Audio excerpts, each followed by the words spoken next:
नमस्कार मित्रमैत्रिणींनो, जर तुम्हाला आपल्या चॅनलवरच्या कथा आवडत असतील तर लाईक करत जात जा आणि चॅनलला सबस्क्राईब करून बाजूची घंटी दाबा आणि ऑलवर सेट करा. म्हणजे जेव्हा जेव्हा मी नवीन व्हिडिओ किंवा कोणतीही नवीन पोस्ट अपलोड करेन तेव्हा ती सगळ्यात आधी तुमच्यापर्यंत पोहोचेल. धन्यवाद. तर वळूया आपल्या कथेच्या पुढच्या भागाकडे. इथे आशूने मुलांना नाश्ता करायला बसवलं होतं आणि त्यांच्याच बाजूच्या खुर्चीवर रॉनी बसला होता. त्यालासुद्धा तिने कॉफी दिली होती, पण ती कॉफी काही त्याच्या घशाखालून उतरत नव्हतीच, कारण मॅडम धारधार नजर त्याच्यावर ठेवून त्याच्याच समोरची बसली होती.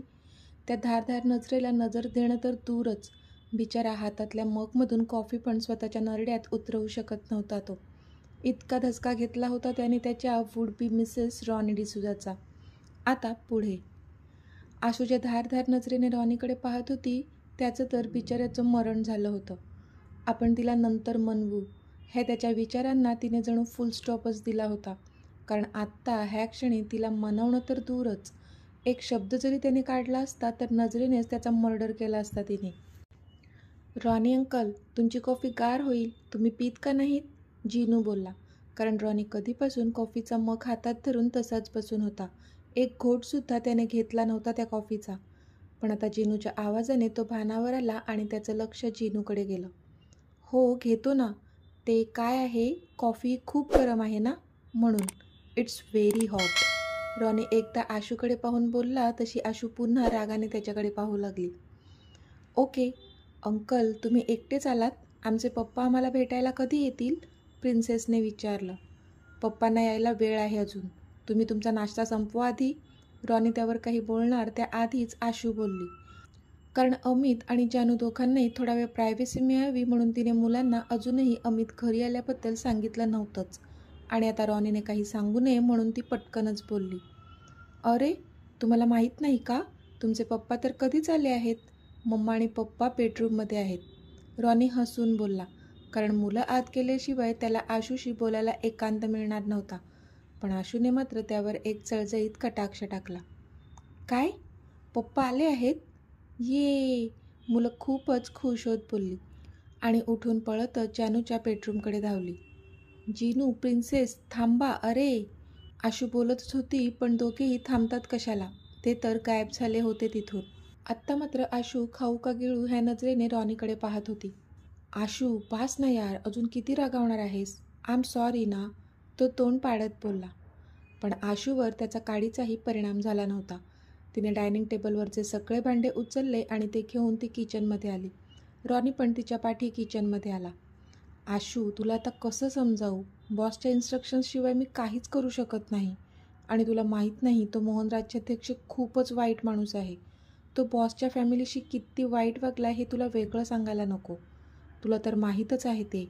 रॉनी बोलत होता, पण आशू मात्र किचन आवरत होती, जसं काही तो एकटाच बडबडत आहे आणि तिकडे दुसरं कोणीच नाही. आशू, तू ऐकतेस ना? अगं बोल ना काहीतरी. रॉनी पुन्हा बोलला, कारण ती अजिबात रिॲक्ट होत नव्हती. काय बोलू मी? मला नाही बोलायचं आहे तुमच्याशी, ती त्रासिक चेहरा करत बोलली. आशू, आय नो तू हर्ट झाली आहेस, पण ट्राय अँड अंडरस्टँड यार. मी नाही जाऊ शकत माझ्या बॉसच्या परमिशनशिवाय पुढे, तो बोलला. मग काढा ना तुमच्या बॉसची परमिशन, ती आता त्याच्या डोळ्यात डोळे घालून बोलली. तेच तर नाही ना करू शकत मी. मोहन राज्याध्यक्ष हा विषयच वेगळा आहे आणि बॉस मला ह्यासाठी कधीच परमिशन देणार नाही, माहीत आहे मला. तुला नक्कीच मिसअंडरस्टँडिंग झाली आहे आशू. मोहनचा आवाज ऐकणं तू शक्यच नाही आहे अगं. तो तर इतकी वर्षे जेलमध्ये होता आणि आता मागची 2 वर्षे तो गोव्यामध्ये होता, आणि तेव्हा तर तू शिमल्यात होतीस. मग हे कसं शक्य आहे की त्याचा आवाज तुला ओळखीचा असेल? रॉनी बोलला. तशी तिने नाराजीनेच नकारार्थी मान हलवली. तुम्हाला मी सांगून सांगून थकले, पण नाही, तुमचा तर विश्वासच नाही ना माझ्यावर. मग ठीक आहे, आता कृपा करा आणि बाहेर जा. लिव्ह मी अलोन, ती चिडून बोलली आणि रागाने भांडी घासू लागली. आशू, असं नको ना गं बोलू. माझा विश्वास आहे तुझ्यावर, पण तो मोहन असू शकत नाही असं म्हणतोय मी. प्लीज ना, एकदा तरी नीट बोल ना गं माझ्याशी. मी नाही तुला असं चिडलेलं पाहू शकत. प्लीज ना, प्लीज प्लीज प्लीज, तो विनवणी करत बोलला. तुम्ही जा आता बाहेर, तुमची मस्केबाजी नको आहे मला. इतकं सांगूनही ज्या माणसावर काहीच परिणाम होत नसेल त्या माणसाशी बोलायचंच नाही आहे मला. माझ्यावर विश्वास नाही ठेवू शकत तर मग जा. एकदा माझं म्हणणं ऐकायला काय आहे? एकदा अमितला विचारायला काय आहे? जे होईल ते होईल ना? पण नाही, तुम्हाला ते पण करायचं नाही आहे. नाही बोलायचं मला तुमच्याशी. जा तुम्ही इथून. अजिबात माझ्यासमोर यायचं नाही. आणि मी बोलणारही नाही तुमच्याशी आता. तुम्ही ती जोरजोराने भांडे घासत होती, जणू त्याचा सगळा राग त्या भांड्यांवर काढत असावी. आणि तिच्या तोंडाचा पट्टा सुरू होता तो वेगळा. रॉनी मात्र तिच्याकडे पाहतच राहिला होता, कारण तिची ही साईड कधी त्याने पाहिलीच नव्हती. पण तिची बडबड ऐकून आत्ता मात्र तो इरिटेट झाला होता आणि त्याने त्याचे दोन्ही हात कानांवर ठेवून त्रासिक चेहऱ्याने तो तिच्याकडे बघत ती बोलायची बंद होण्याची वाट बघत होता. पण मॅडम मात्र आपल्याच रागात बडबड करतच होत्या. पण बराच वेळ झाला तरी तिची बडबड काही बंद होतच नव्हती. शेवटी त्यानेच त्याचे कानावरचे हात बाजूला केले आणि तिच्या एका दंडाला पकडून तिला स्वतःजवळ वळवलं आणि जवळ ओढून तिच्या मानेमध्ये त्याचे हात घालून तिच्या ओठांवर स्वतःचे ओठ टेकवले त्याने. क्षणात सगळं घडलं. तिला काही कळण्याआधीच त्याने तिच्या बडबड करणाऱ्या ओठांना स्वतःच्या ओठांनी बंद केलं होतं. ती मात्र भांबावलेल्या अवस्थेत स्वतःच्या डोळ्यांची उघडझाप करत शॉक झाली होती. ती सिंकमध्ये भांडे घासत असल्यामुळे तिचे हात माखले होते, म्हणून त्याला बाजूला करण्याचं पण तिला सुचत नव्हतं. आणि तो मात्र पॅशनेटली गुंतला होता त्या किसमध्ये. सोडा, काय करताय? लाजेने पूर्ण चूर झाली होती ती. पण तो काही तिला सोडेच ना. म्हणून शेवटी स्वतःच्या माखलेल्या हातानेच तिने त्याला दूर ढकललं आणि उगीच इकडे तिकडे पाहू लागली. एकतर आधीच तिचा हा पहिला वहिला किस होता आणि त्यामुळे तिच्या पोटात खळबळ माजली होती त्याच्या ओठांच्या ओल्या स्पर्शाने. म्हणून आत्ता त्याच्यावर रागवावं की लाजावं काही सुधरत नव्हतं तिला. त्याचं पण काही वेगळं नव्हतं. खरं तर तिची बडबड बंद करण्यासाठी त्याला जे सुचलं ते त्याने केलं होतं. पण आत्ता मात्र तिच्या ओठांची ती गोड चव त्याला स्वस्थ बसू देत नव्हती. ती खाली मान घालून उभी होती. तिच्या चेहऱ्यावरची लाली तो स्पष्ट पाहू शकत होता. त्याने तिला पुन्हा स्वतःजवळ ओढलं आणि भिंतीवर पुश केलं. तशी तिच्या मात्र शरीरात एक वीज संचारली. रॉनी, काय करताय? प्लीज, ती बोलली. पण तिच्या शब्दात त्याला कुठेच नकार दिसत नव्हता, कारण तिचा ऊर खूप वेगाने वर खाली होत होता. इतकी बावरली होती ती त्या क्षणी. त्याने मात्र तिच्या त्या थरथरणाऱ्या ओठांवर त्याचं बोट ठेवलं, ज्यामुळे त्यांची थरथर अजूनच वाढली. तिने डोळे बंद केले तसा तो हळूहळू तिच्या ओठांवर झुकला आणि तिच्या ओठांना स्वतःच्या ओठांनी बंद केलं त्याने. ह्यावेळी तो एकदम जेंटल होता. हळूहळू तो तिच्या ओठांना किस करत होता आणि ह्यावेळी तिला पण तो हवा होता, म्हणून ती पण त्याला प्रतिसाद देत होती. आता तिचे तेच माखलेले हात त्याच्या शर्टला चुरघळू लागले होते. पोटात गोळा दाटून आला होता त्याच्या त्या ओठांच्या स्पर्शाने. अगदी मोहरून गेली होती ती. पण सगळं हवंहवंसं वाटत होतं तिला. दोघेही अगदी जगाचा विसर पडल्यासारखे एकमेकांमध्ये गुंतले होते.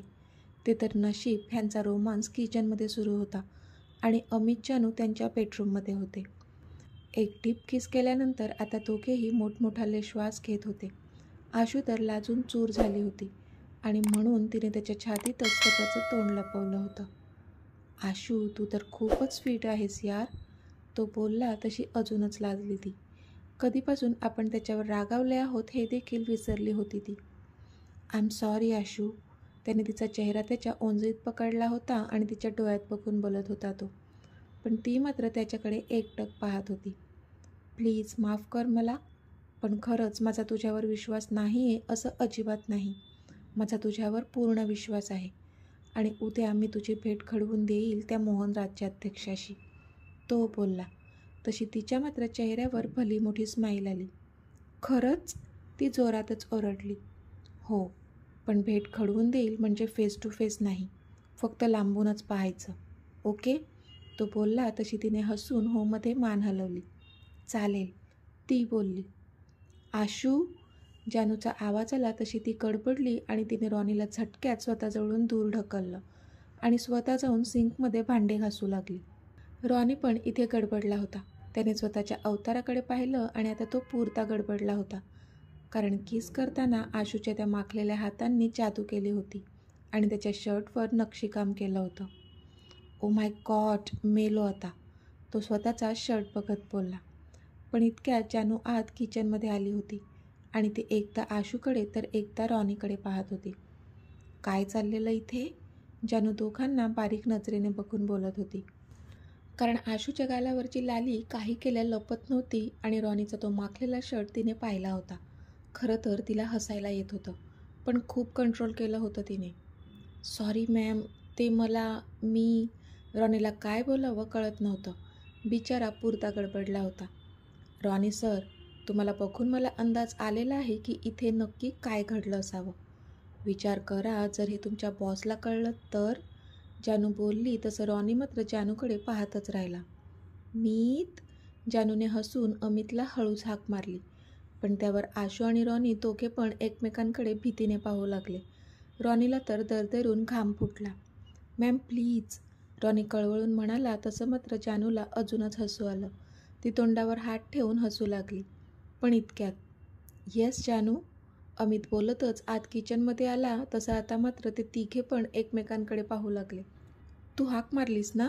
काय झालं जान? अमितने जानूला विचारलं. पण जानू मात्र आता ब्लँक झाली होती. तिने मस्करीमध्ये अमितला हाक मारली होती, ती पण हळूच.